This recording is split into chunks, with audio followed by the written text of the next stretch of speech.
అందరికీ నమస్కారం। ఈ కానిస్టేబుల్ నియామకాల్లో ఈ రిక్రూట్మెంట్ విషయంలో చాలా సమస్యలు ఉన్నాయి।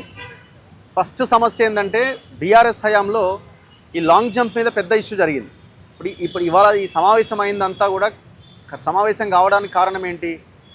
పోలీస్ కానిస్టేబుల్లకు సంబంధించిన ఏజ్ రిలాక్సేషన్ ఇవ్వండి, 32ని 34ని 36కు పెంచండి అని అడుగుతున్నారు।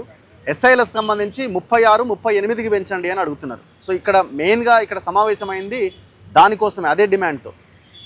ఇంకా చాలా ఉన్నాయి। గతంలో బీఆర్ఎస్ హయాంలో లాంగ్ జంప్ విషయంలో బయట ఎక్కడ ఆర్మీలో కూడా లేని లాంగ్ జంప్ ఫీట్లు ఇక్కడ పెట్టిరు। 3.8 మీటర్లు 3.5 ఉండాల్సింది 4 మీటర్లకు పెంచిర్రు అన్నది ఒకటి।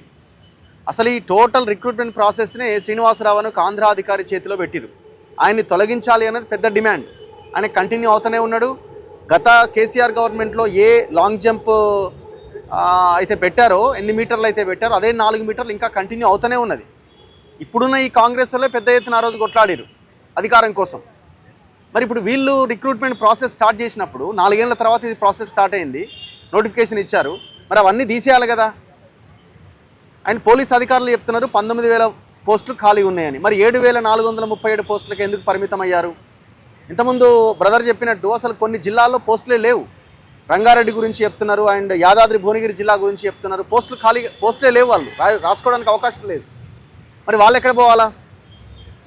అండ్ ఇప్పుడు ఏజ్ రిలాక్సేషన్ విషయంలో కూడా మీరు ఒక్కసారి చూడండి, గవర్నమెంట్ చాలా క్లియర్గా ఇది ఐఏఎస్లు మరి చదువుకున్నారు, ముఖ్యమంత్రి కూడా నేను చాలా గొప్పగా చదివిన, ఆడ చదివిన, ఇడ చదివిన అంటున్నాడు, హార్వర్డ్ అంటున్నాడు। మరి మినిమం కామన్ సెన్స్ అని ఉండాలి కదా మీకు।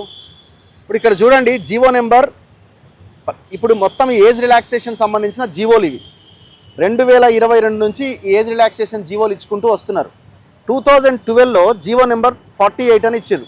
యాక్చువల్ ఏజ్ ఎంత? 27। ఈ 27కి 3 ఇయర్స్ యాడ్ చేసారు, 30 ఏళ్ళు అయింది। 30 ఏళ్ళ వాళ్ళు కూడా ఎగ్జామ్ రాసుకోవచ్చు। ఇది ఎప్పుడు 2022లో ఫస్ట్ టైం। దాని తర్వాత జీవో 60 తీసుకొచ్చారు 2022 మేనా నెక్స్ట్ మంత్లో।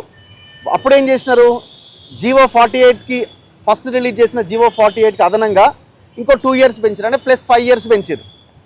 అంటే ఎంత అయింది ఇప్పుడు? 27 + 5 32 అయింది। దాని తర్వాత గవర్నమెంట్ మారింది। గవర్నమెంట్ మారిన తర్వాత రేవంత్ రెడ్డి అధికారంలోకి రాగానే ఏం చేసిండు, 8/2/2024న జీవో నెంబర్ 31 ఇచ్చిండు। ఇది యాక్చువల్గా స్వాగతించాల్సిందే, మంచి పని చేసినని ఒప్పుకోవాల్సిందే। ఈ జీవో నెంబర్ 31 ద్వారా ఏమిచ్చిందంటే, గతంలో 2022లో ఏ జీవో అయితే కేసీఆర్ జీవో నెంబర్ 60 ఇచ్చి 5 ఏళ్ళు రిలాక్సేషన్ ఇచ్చిండో, ఈయన 7 ఇయర్స్ రిలాక్సేషన్ ఇచ్చిండు, ఇంకొక 5 ఏళ్ళకి 2 ఏళ్ళు పెంచి 7 ఇయర్స్ అన్నాడు। 32 కాస్త 34 అయింది। 34 అయింది కానిస్టేబుల్, ఇది కానిస్టేబుల్కి సంబంధించి। ఎప్పటి వరకు ఇది?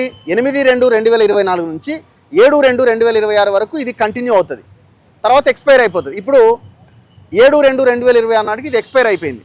మరి 2 ఏళ్ల కాలంలో నోటిఫికేషన్ ఇవ్వాలి కదా, నోటిఫికేషన్ ఇవ్వలే। మరి ఇప్పుడు ఎవరైనా సరే జీవో ఇచ్చిందంటే నోటిఫికేషన్ వస్తుందని అనుకుంటారు।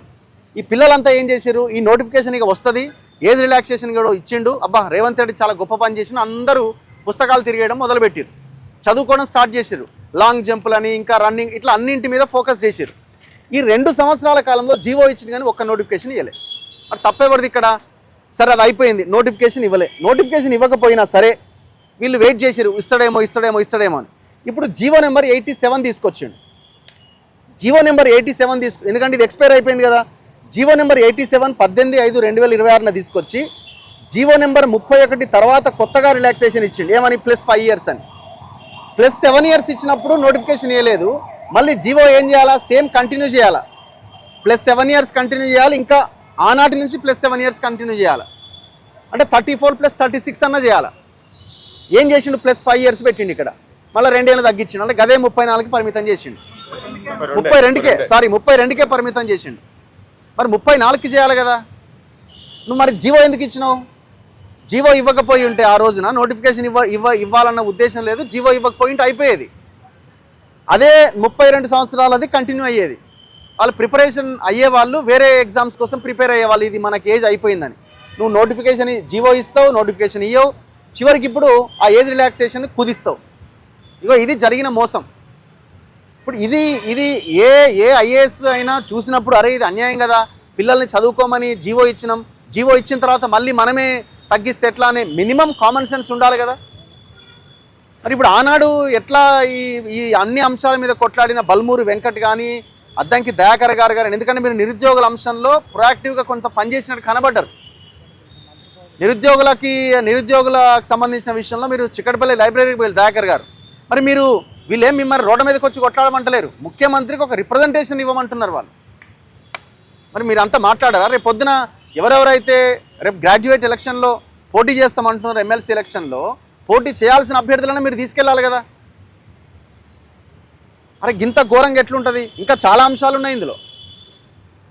మీరే +7 years రిలాక్సేషన్ ఇస్తారు, మళ్ళీ మీరే +5 yearsకి ఎట్లా తగ్గిస్తారు? ఇది ఎంత అన్యాయం ఇది. సో దీని మీద ఖచ్చితంగా ప్రతి ఒక్కరూ కొట్లాడాలి. బీఆర్ఎస్ పార్టీ ఏం చేస్తున్నది? అపోజిషన్ లీడర్ కేటీఆర్ దీని మీద మాట్లాడా?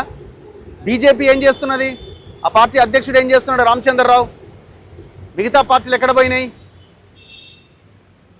సో కాబట్టి ఇది చాలా జెన్యూన్ ఇష్యూ, జెన్యూన్ డిమాండ్ కాదు ఇది. అసలు మీరు ప్రభుత్వం బాధ్యతగా చేయాల్సిన పని అది.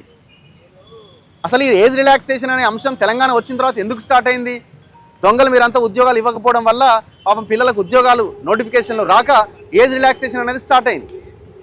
27 yearsే పెట్టినా మీరు ఏ ఇయర్కి ఆ ఇయర్ నోటిఫికేషన్లు ఇస్తే లొల్లే ఉండదు కదా. సో కాబట్టి చాలా జెన్యూన్ ఇష్యూ. ప్రజలు కూడా ఈ కానిస్టేబుల్ అభ్యర్థులందరికీ బాధ్యతతో మనం అందరం మద్దతుగా నిలబడాల్సిన అవసరం ఉంది. అందుకే ఈ గన్ పార్క్ దగ్గర ఈ మీటింగ్ ఏర్పాటు చేసినాం. ఎవరైతే ఈ ఎగ్జామ్ రాస్తున్న పిల్లలు కూడా ఉన్నారో 3 లక్షల మంది రాయబోతున్నారు, మీరు కూడా మూమెంట్ తీసుకురావాలా. ఎవరి ఇళ్లలో వాళ్ళు ఉండి ఇప్పుడు మేము మాట్లాడకపోతే మీరు మాట్లాడలేదు, మీరు అమ్ముడు పోయారు, మీరు కాంగ్రెస్ ఇంకోటి అని మాట్లాడతారు. మేము మాట్లాడడానికి రెడీ అయిన సందర్భాల్లో కూడా మీరు ముందుకు రారు. ఎట్లా ఇది? సో కాబట్టి మీ చేతిలో మొబైల్ ఉన్నది, ఆ మొబైల్లో మీరు ప్రతి ఒక్కరూ ఒక్కొక్క పోస్టు ఆర్ ఒక్కొక్క వీడియో, మీకు ఇన్స్టాగ్రామ్ అకౌంట్ ఉంది, ఫేస్బుక్ అకౌంట్ ఉంది, చాలామంది యూట్యూబ్స్ ఉన్నాయి, మీ జీమెయిల్ ఐడీలు ఇవన్నీ ఉన్నాయి కదా, మీకు సోషల్ మీడియా ప్లాట్ఫామ్ ఉంది కదా. ప్రతి ప్లాట్ఫామ్లో మీరు 3 లక్షల మంది 3 లక్షల వీడియోలు పెట్టవచ్చు కదా. ఎగ్జామ్ రాసేవాళ్ళు ఎందుకు పెట్టలేరు? రిక్వెస్ట్గానే అడగండి, గవర్నమెంట్ని తిట్టాల్సిన అవసరం లేదు. కాబట్టి మీరు పోరాటాన్ని బలంగా ముందుకు తీసుకెళ్ళండి, ఆటోమేటిక్గా మీ వెంట అందరూ నడుస్తారు. Thank you.